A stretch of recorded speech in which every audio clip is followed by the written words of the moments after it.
Charlotte, although she's young, but remarkably steady, shows more respect for the crown than Meghan ever demonstrated. Reassigning Sussex to her isn't punishment, it's necessity. She will honor what Meghan treated carelessly. The room fell silent before the velvet box was even opened. Princess Charlotte had entered, expecting a private family conversation, not a decision tied to the grandmother she never knew. But when Prince William placed Diana's sapphire pendant and bracelet before his daughter, the meaning was unmistakable. This was not merely a gift, it was a declaration that one of the monarchy's most emotional legacies had found its next guardian. Before we go deeper into what this really means for the royal family, make sure to subscribe so you don't miss a single update. Charlotte did not smile. She did not reach forward. Instead, she turned toward Catherine, searching her mother's face for reassurance. The gathering at Windsor Castle included William, the Princess of Wales, King Charles, Princess Anne, and Sir Jonathan Vail, the palace custodian responsible for Diana's personal jewels. A palace custodian is the official trusted to protect and control access to royal possessions.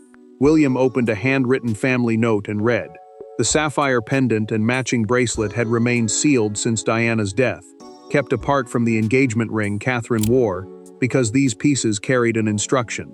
They were not symbols of rank alone. They represented compassion under pressure, dignity during humiliation, and loyalty to people beyond palace walls." As he spoke, Charlotte lowered her eyes, overwhelmed that something beautiful could carry pain. The prince stated the decision plainly. Diana's sapphire legacy had been placed into a protected trust for Charlotte, naming her its future custodian, and allowing her to receive the pendant privately as the first sign of that responsibility. A protected trust is a legal arrangement that preserves property under strict conditions until its chosen guardian is ready to control it. This was not ownership without limits. It was duty written into law. Charles removed his glasses and set them beside the document. The king stared at the pendant without speaking, as though the stones had reopened a chapter he had spent decades forcing shut. Anne watched him, then looked toward the empty chair beside the monarch. Camilla had not been invited. That absence mattered. The decision had been kept out of the court circular, the official record of royal engagements, and hidden from photographers and senior courtiers, because William feared Diana's legacy would become a political weapon. Sir Jonathan later revealed the reason in a documented private account. Charlotte had not been chosen because she was Diana's granddaughter. Months earlier, she had performed one quiet act that convinced her father she understood Diana's deepest instinct. But Charlotte's silence was only the beginning, because the people surrounding that velvet box were not remembering the same woman or protecting the same future. Princess Charlotte had never heard Diana's voice in person, never felt her embrace, and never watched her enter a room. Yet the late princess had shaped the child's life from the moment she was born. In William's careful stories, Catherine's guarded tenderness, and Charles's uneasy silences, Charlotte had grown up surrounded by a woman who was absent physically, but emotionally present in almost every important family decision. William had never given his daughter the polished version of Diana. He spoke instead about small memories that never entered documentaries, biographies, or anniversary tributes. He told Charlotte how his mother could sense when someone felt invisible, how she noticed fear behind a smile, and how she often ignored protocol when compassion demanded something more. Protocol means the formal rules that govern royal behavior, and Diana had never allowed those rules to silence her instincts. Charlotte once studied an old photograph and asked why her grandmother looked happy while her eyes looked sad. William froze. The prince had prepared himself for questions about titles, duty, and history, but not that one. He finally admitted that Diana had sometimes smiled for others even when she was hurting.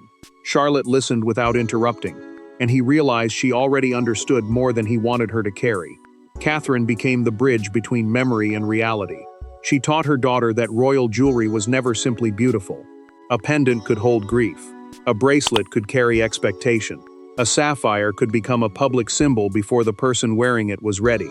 The Princess of Wales feared that Charlotte might be turned into a replacement for a woman she had never known, and she quietly asked William whether the gift honored their child or burdened her. William could not answer easily. Giving the sapphires to Charlotte preserved his mother's legacy, but it also exposed his daughter to the same fascination that had once consumed Diana. He wanted Charlotte protected from comparison, yet he could not accept a future in which fear erased the late princess from the royal family's emotional history. Charles felt that conflict too. The king supported his granddaughter, but the jewels forced him to confront how deeply Diana still shaped the monarchy's identity. Anne watched Charlotte during the meeting and noticed that the young princess barely looked at the stones. She listened instead to every word about responsibility, and the Princess Royal understood that the child was measuring the duty, not the value. George had already heard about the decision. He showed no resentment and told William that Charlotte understood the emotional meaning better than anyone in their generation. But Camilla saw a different danger. The queen lost nothing from her own collection, yet Diana had now been given a permanent place in the monarchy's future. Yet William had not chosen Charlotte because of sentiment alone. The true reason could be traced to one unexpected incident that changed the palace's view of her forever. The decision did not begin in a jewelry vault or during a legal discussion. It began in a hospital corridor, far from ceremony, while Princess Charlotte believed no cameras were watching. A frightened child had reached for her hand. An aide had attempted to move the schedule forward, and Charlotte had refused to leave. That small act would later be described inside the palace as the moment Diana's legacy found its natural heir. Charlotte had arrived for a discreet visit to a children's rehabilitation hospital, where young patients were learning to walk, speak, and regain confidence after serious illness. A rehabilitation hospital is a medical center that helps patients recover abilities lost through injury or disease. 8-year-old Amelia had been chosen for a planned photograph, but moments before it was taken, fear overwhelmed her. The child began to cry. An aide quietly told Charlotte that the schedule required them to move to the next room, but the young princess did not rise. She removed her formal gloves, sat beside Amelia, and held her hand until the tears stopped. Charlotte spoke softly, ignored the waiting timetable, and stayed long enough for the frightened girl to breathe normally again. William watched from the doorway. The prince recognized something instantly: the refusal to let protocol stand above human pain. Protocol means the official rules and timed procedures that guide royal appearances. Yet Diana had often broken those rules when someone needed comfort more than ceremony. In Charlotte's decision, he saw that same instinct return without performance or instruction. Charlotte became upset later in the car. She was not worried that the visit had run late. She feared Amelia might have believed the adults were trying to hurry her away. Catherine listened, then turned quietly to William. She saw the child before she saw the schedule, the Princess of Wales said. The sentence stayed with him. Sir Jonathan Vail deepened the meaning days later. In a documented private account, the palace custodian told William that Diana's handwritten note attached to the sapphire pendant described it as something that should one day belong to a woman who placed human connection above ceremony. A palace custodian is the trusted official who protects historically sensitive royal possessions and records their conditions. William read the note alone that night. When Catherine entered his study, he closed the file because his hands had begun to tremble. She understood immediately. The hospital visit had not merely moved him. It had answered a question he had carried for years. Anne changed her position after hearing the full account. The Princess Royal had opposed assigning major inherited jewels to a child, but Charlotte's conduct convinced her that responsibility had already appeared before ownership. Charles remained cautious. The king asked for a delay, fearing comparisons between Diana, Catherine, Charlotte, and Camilla would weaken an already fragile family peace. William refused. He arranged a private family council, knowing the choice would soon become almost impossible to reverse.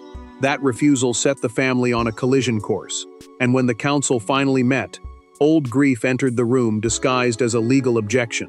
The confrontation began with a single sentence.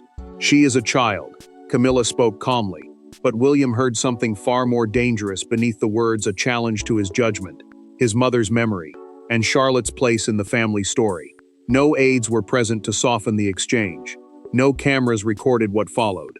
For several minutes, the monarchy's most carefully controlled emotions broke through every layer of protocol.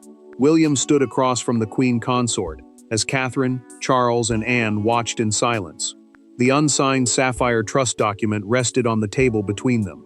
A royal trust is a legal arrangement that protects valuable property under strict conditions, and this one would secure Diana's jewelry for Charlotte until she was old enough to control it herself. Camilla argued that the decision could expose the child to relentless comparison before she understood the cost. She warned that the sapphires would not remain private once the world learned where they had gone. The Queen feared that Charlotte would be measured against Diana in every photograph, every public appearance, and every moment of weakness. William did not deny the danger. The prince agreed that his daughter needed protection, but he refused to let protection become another word for erasure. He said Diana's place in the future could not be removed, simply because her memory still made the family uncomfortable. Charlotte was not being turned into a symbol. She was being trusted with one. Camilla's restraint broke. She said Diana's jewelry had been used for years to diminish the living women of the monarchy. William stepped closer and answered that the problem was not the sapphires. It was the fear of what they represented. Catherine watched him carefully, knowing grief had moved dangerously close to anger. Charles lifted his pen to stop the exchange, then set it down without signing. The king understood that the argument was no longer about legal control. It was about who had suffered, who had survived, and whose pain the monarchy was prepared to recognize. Catherine spoke next. The Princess of Wales made it clear that Charlotte would not be displayed in the jewels, photographed for public approval, or pushed into Diana's shadow. The trust was about guardianship, meaning the duty to protect something for the future, not spectacle. Anne supported her. The Princess Royal confirmed that Charlotte's hospital conduct had satisfied the condition in Diana's private note. She warned that changing the rule now would look like fear, not caution. Camilla finally asked whether any royal milestone would ever escape Diana's shadow. Her voice carried exhaustion, not rage. Charles looked at William, signed the order, and said Charlotte must remain herself, never a vessel for unfinished grief. Camilla left before the child entered. The door closed softly, while the Sapphire case remained unopened. The signature settled the document, but it did not explain who had truly controlled the outcome or why even the king could not simply overrule it.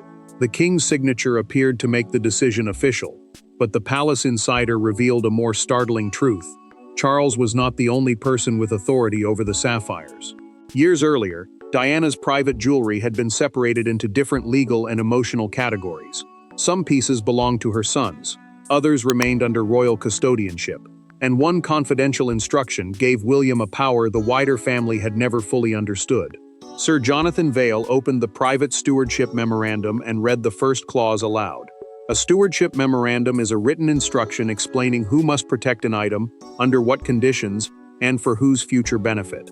The sapphire pendant and bracelet were tied to Diana's personal effects, not to ordinary crown jewelry rules, which meant even the monarch could not treat them as part of the general royal collection. Charles sat rigidly at the end of the table, while the custodian continued. William and Harry had inherited different rights over their mother's possessions, but certain pieces remained under palace protection because they carried sensitive conditions. Those conditions mattered because they preserved Diana's intent beyond ownership, and they prevented any single family member from using the jewels for status or leverage.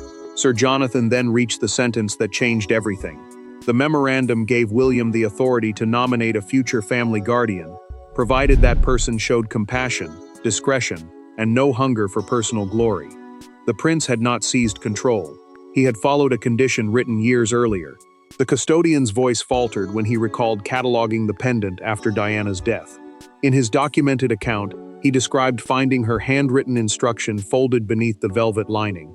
He had handled countless royal objects, yet that note had felt different because it spoke less about wealth and more about character. Anne pressed for the strongest safeguards.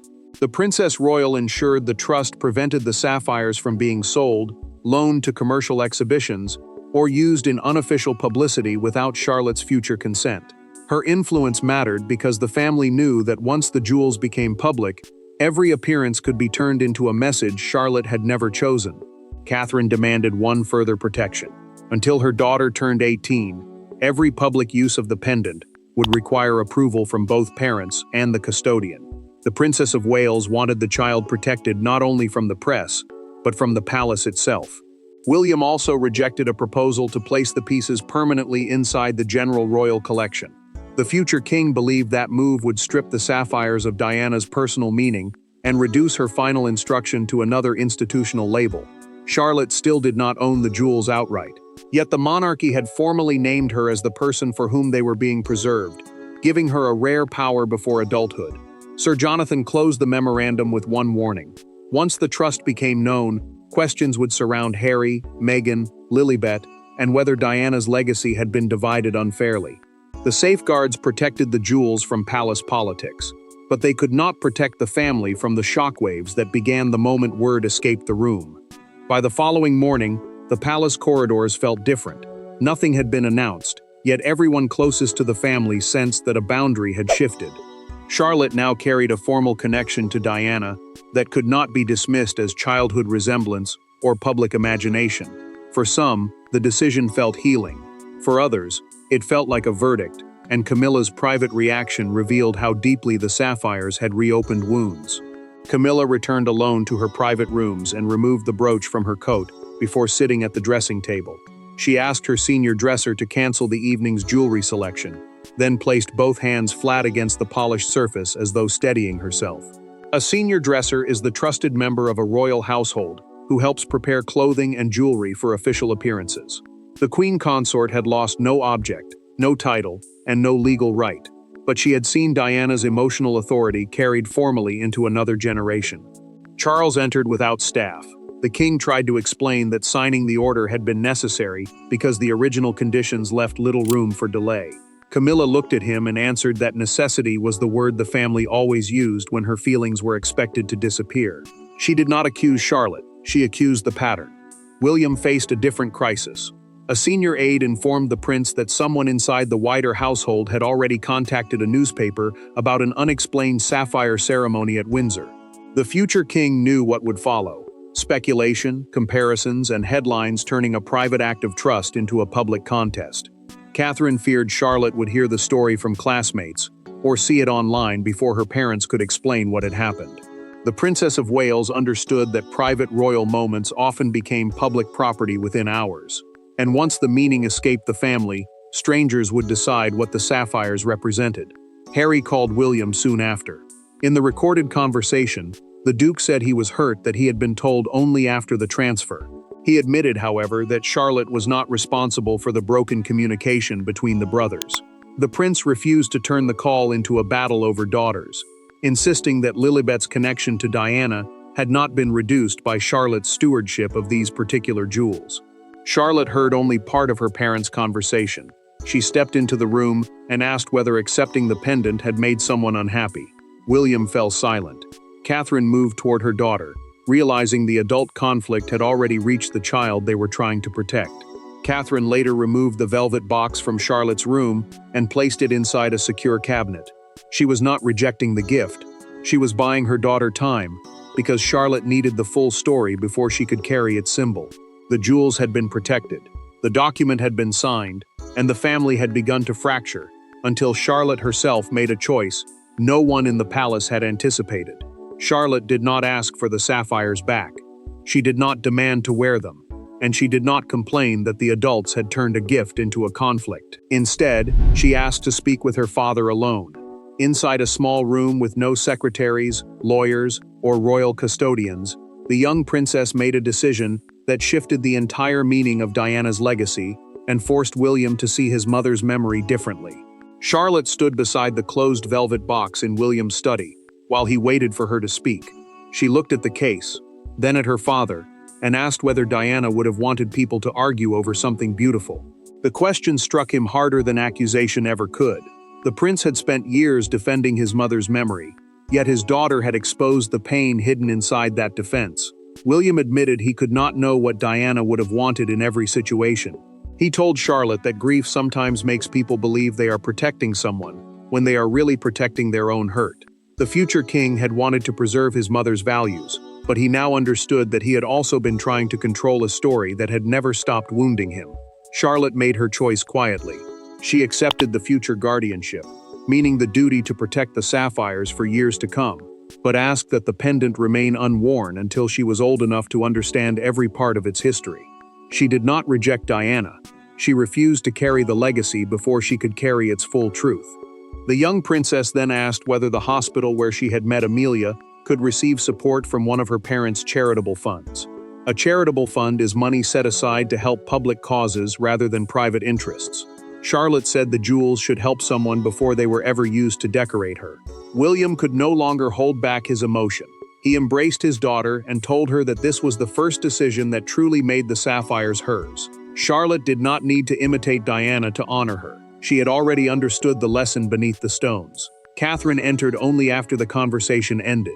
The Princess of Wales found William seated beside Charlotte, both emotional but calmer than they had been since the council.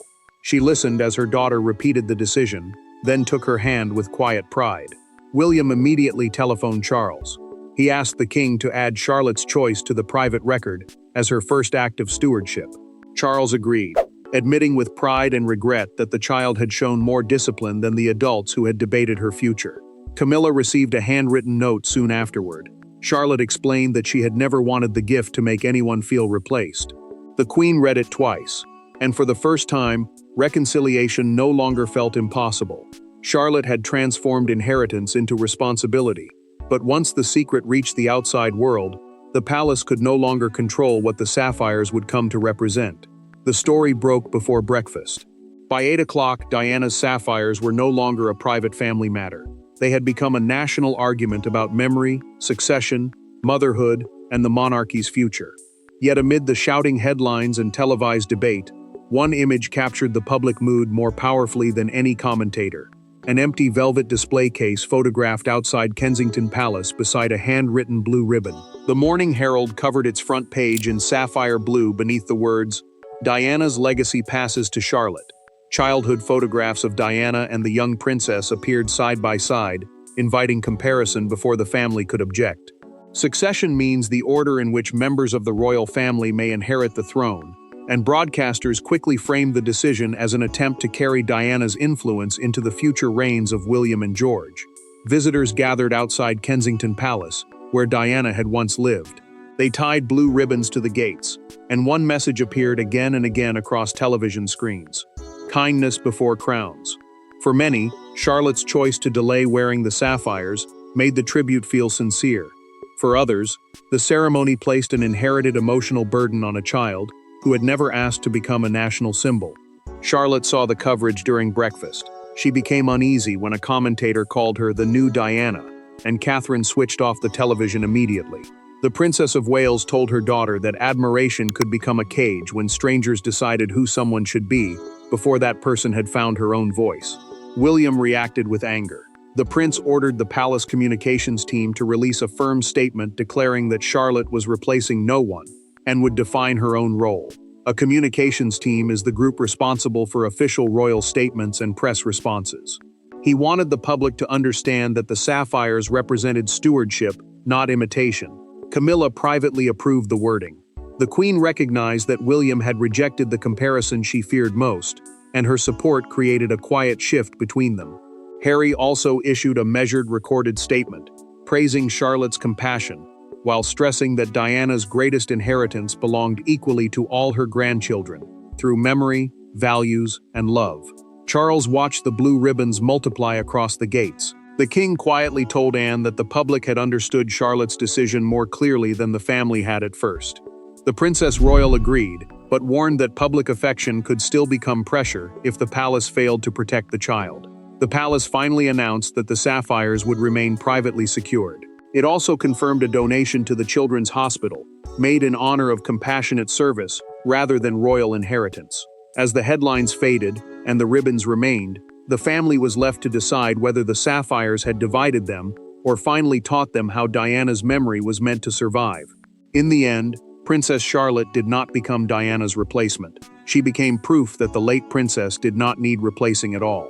The sapphires mattered because they carried a private lesson through grief, conflict, and 3 generations of royal life. By refusing to wear them before she understood them, Charlotte gave the family its clearest verdict. A legacy survives through choices, not resemblance, titles, or possession. Several weeks later, the velvet box remained secured inside the palace archive, beside Charlotte's handwritten instruction that it stay closed until she felt ready. A palace archive is the protected collection where important royal records and possessions are preserved under strict control. The young princess had accepted the duty, but she had also drawn a boundary around her own childhood. William read the instruction again, and felt the fear inside him finally ease. The prince had worried that Diana's legacy would become a weight his daughter could not escape. Instead, Charlotte had protected herself without rejecting the responsibility he hoped she would carry. She had taken control before the sapphires could take control of her. Catherine found her greatest relief in that distinction. The Princess of Wales saw that her daughter could honor Diana's compassion without copying her life, her style, or her suffering. Charlotte was not being shaped into a public echo. She was learning how to preserve a value while keeping her own identity intact. Charles formally confirmed the trust and accepted the hospital donation as part of its meaning. A royal trust is a legal arrangement that protects valuable property for a chosen person under fixed conditions. The king no longer treated Diana's memory as a challenge to the present monarchy. He finally accepted that remembrance did not weaken the crown. Fear did. Camilla then met Charlotte privately. The queen thanked her for the handwritten note, and the girl answered that families should be able to remember one person without hurting another. Camilla touched her shoulder before leaving. The gesture did not erase the past, but it ended the immediate battle over the sapphires. Harry also accepted the decision. In a recorded family conversation, he acknowledged that Diana's written condition had guided the assignment and agreed that no grandchild's love for her should ever be ranked against another's. His words closed the argument that the jewels had divided Diana's descendants into winners and losers. Charlotte's custodianship now stood protected.